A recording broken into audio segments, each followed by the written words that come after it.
나라랑TV 1월 마지막 주 완주 남원에 이어서 이번에는 김제로 가겠습니다. 네, 코로나19 사태 속에서요, 김제만큼 핫한 지역, 이제 전북 지역에 없었을 건데요.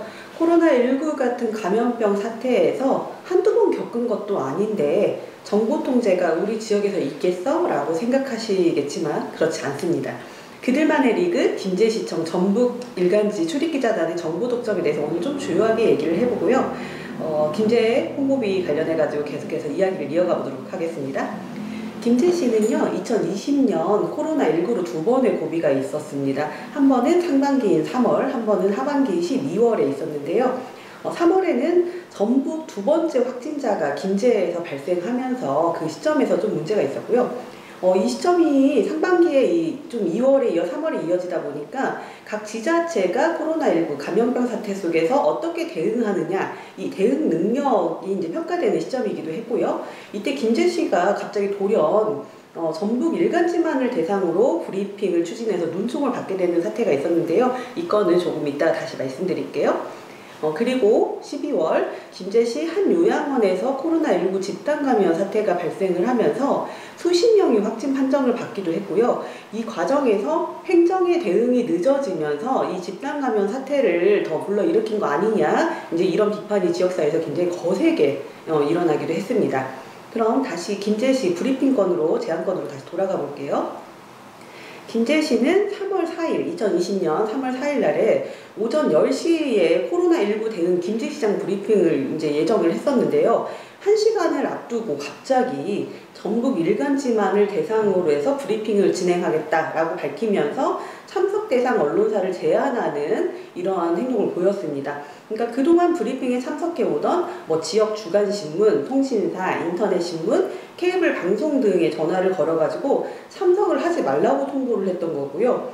전날 이미 오전에 두 차례 문자 등을 통해서 고지되었던 브리핑이 갑자기 석연치 않은 이유로 참석 대상과 시간이 변경됐고, 이러한 과정에서 합당한 설명을 하지 못한 채 전북 지역 일간지만을 이제 대상으로, 출입기자단만을 대상으로 해서 진행이 된 거죠.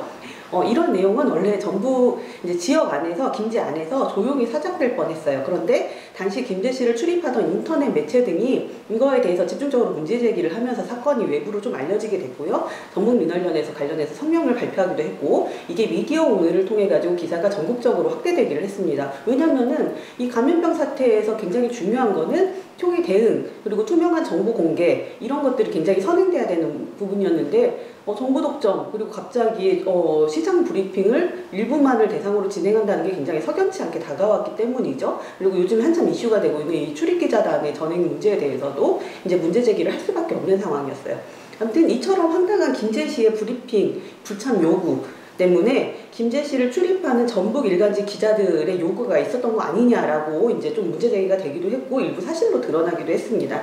이처럼 황당한 김제시의 브리핑 불참 요구에는 김제시를 출입하는 전북 일간지 기자들의 요구가 있었던 걸로 일부 드러나기도 했는데요. 코로나19 대응 김제시장 브리핑을 앞두고 행정에서 임의로 시간대를 바꾸고 장소가 협소했기에 브리핑 대상 제한을 요청했다, 이런 행정의 입장을 드러내기도 했었는데요. 하지만 같은 아까 말씀드린 그 브리핑이 대부분 같은 장소에서 지금까지 진행됐다는 걸 감안할 때 기자단 간사가 밝힌 행정의 입장이라든가 이런 것들은 그대로 받아들이는 좀 어렵고요.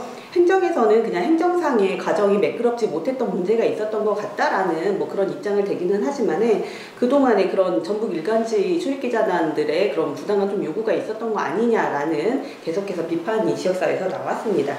아까 말씀드린 대로 코로나 대응 브리핑은 신속하고 투명하게 진행하는 것이 핵심입니다. 그래서 근데 이 사건은 기자가 기자의 취재를 제한하는 사태가 발생했다는 점에서 굉장히 문제였고요. 어떻게 보면 이건 좀 횡포라고 할 수도 있을 것 같아요.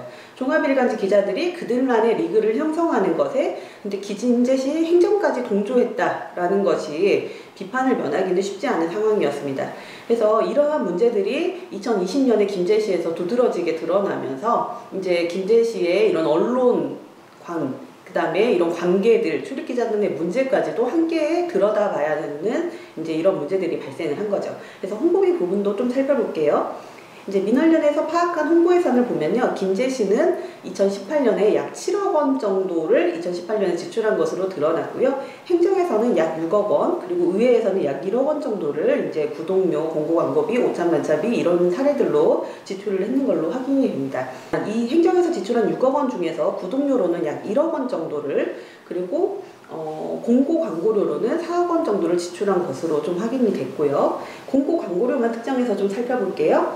앞선 완주나 남원처럼 전북 일간지 중심의 지출 구조가 아주 확고하게 드러납니다. 신문사 위주의 지출 구조가 여전히 변하지 않은 채 지역에서 유지되고 있다는 것을 보여주고 있는데요.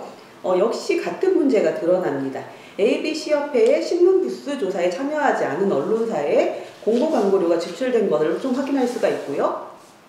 또한 발행 유가 부수가 높지 않은 일간지에 지출이 집중된 게 이렇게 확인할 수 있는데요. 당시 이 매체는 출입기자단 간사를 맡았던 것으로 드러나면서 어떤 특혜, 간사를 맡는 그런 매체에 대한 특혜 이런 걸로 의심할 수 있는 정황들이 좀 드러나기도 합니다.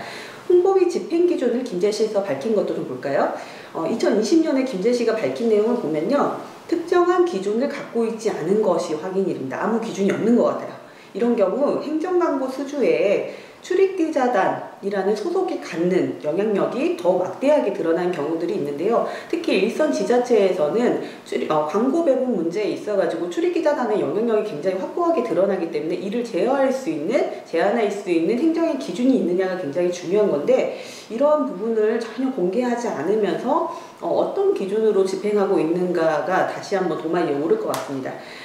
이처럼 기자단이라는 그들만의 리그를 통해 권력의 일부를 할당받고 정보의 비대치성을 통해서 카르텔을 유지하고자 하는 것이야말로 이제 기자단의 폐해를 드러내는 것이라고 볼 수 있는데요. 김제시 사례에서 드러난 것처럼 일부 기자단의 권력화 그리고 정보 독점 상황은 재난 상황에서 더 큰 문제를 불러일으키는 것이기 때문에 일상에서도, 재난 상황은 물론 일상에서도 절대 용인돼서는 안 됩니다.